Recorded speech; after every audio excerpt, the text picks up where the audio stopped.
हरियाणा से गुरविंदर पन्नू। सिरसा जिला से एक बड़ी खबर यह है कि यहां पर जो पंच सरपंच के जो खाली पड़े पद हैं उनके ऊपर 10 मई को उपचुनाव होगा। परिणाम भी उसी दिन आ जाएगा। तमाम जो रिटर्निंग अधिकारी हैं उनकी ड्यूटियां लगा दी गई हैं और उम्मीदवार अपने वो नामांकन पत्र है वो अब दाखिल कर सकेंगे। सिरसा जिला में पंचायती राज संस्थाओं के पंच, सरपंच, पंचायत समिति सदस्य आदि के जितने भी खाली पड़े पद हैं उन पर उपचुनाव की तैयारियां शुरू हो चुकी हैं। ये चुनाव आगामी 10 मई को होना है।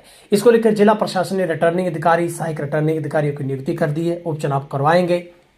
इन्हीं के नेतृत्व में नामांकन पत्र दाखिल किए जाएंगे। मतदान की प्रक्रिया पूरी हो जाएगी। ऐसे में उम्मीदवार जितने भी हैं वो 21 अप्रैल से 25 अप्रैल के बीच में अपने नामांकन पत्र दाखिल कर सकेंगे।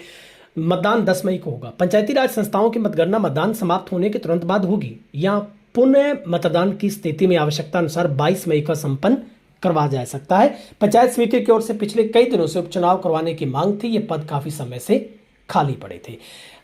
डीडीपीओ बलजीत सिंह ने बताया कि खंड डवाली की ग्राम पंचायत डवाली के वार्ड नंबर 8, 10 में पंच पद के चुनाव के लिए पीजीटी अश्विनी कुमार को रिटर्निंग अधिकारी नियुक्त किया गया है और इसके नामांकन पत्र राजकीय जो स्कूल है वहां का प्राथमिक उसमें भरे जाएंगे। तेजाखेड़ा के वार्ड नंबर 2 में पंच पद के लिए चुनाव के लिए पीजीटी रामचंद्र को रिटर्निंग अधिकारी बनाया गया है। गांव बिजवल के वार्ड नंबर 2 के पंच पद के लिए यहां पर पुष्पेंद्र कुमार पीजीटी को रिटर्निंग अधिकारी नियुक्त किया गया है। मौजगढ़ के वार्ड नंबर 1 के पंच पद के लिए पीजीटी सिकंदर सिंह को रिटर्निंग अधिकारी बनाया गया है। पंचायत समिति एलनाबाद के वार्ड नंबर 19 के लिए एसडीएम एलनाबाद को रिटर्निंग अधिकारी बनाया गया है। पंचायत समिति ओडा के वार्ड नंबर 1 के लिए एसडीएम कालांवाली को बनाया गया है। पंचायत समिति सिरसा के वार्ड नंबर 8 के लिए एसडीएम राजेंद्र कुमार को रिटर्निंग अधिकारी बनाया गया है। गांव नीलावाली के वार्ड नंबर 4 के पंच पद के लिए चुनाव पीजीटी अनुराग करडवाल को रिटर्निंग अधिकारी बनाया गया। ग्राम पंचायत आसाखेड़ा के वार्ड नंबर 4 में पंच पद के लिए पीजीटी उमेद सिंह होंगे रिटर्निंग अधिकारी। गोरीवाड़ा के वार्ड नंबर 6 के पंच पद के लिए पीजीटी योगेश कुमार और लखवाना के वार्ड नंबर 2 के पंच पद के लिए पीजीटी सुनील कस्बा को रिटर्निंग अधिकारी बनाया गया। वहीं पर अगर पंच पद के लिए देखें तो एलनाबाद के गांव ढानी सत्ता सिंह के वार्ड नंबर 1 में होगा पंच पद के लिए चुनाव। गांव मल्लेवाड़ा के वार्ड नंबर 1 के लिए पंच पद का चुनाव यहां पर होना है। तलवाड़ा खुर्द के वार्ड नंबर 14 के पंच पद का चुनाव होना है। खंड नासुरी चोपटा के गांव शेरपुरा के वार्ड नंबर 3, 6 के पंच पद के लिए चुनाव होना है।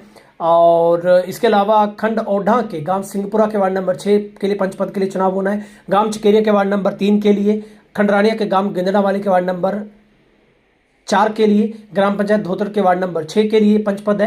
ग्राम पंचायत डुडियावाली के वार्ड नंबर 6 व 10 के लिए पंच पद का चुनाव होना है। सिरसा खंड के थेड़ी बाबा सावन सिंह वार्ड नंबर 2 के पंच पद का चुनाव होना है। खंड बड़ागुड़ा के गांव बिरुवलगुड़ा के सरपंच पद के चुनाव के लिए यहां पर अब बता रहा हूं आपको सरपंच पद के चुनाव के लिए चुनाव कहां पर होना है। बिरुवाड़ा गुड़ा में सरपंच पद के चुनाव के लिए पीजीटी ब्रजेंद्र सिंह को रिटर्निंग अधिकारी बनाया गया।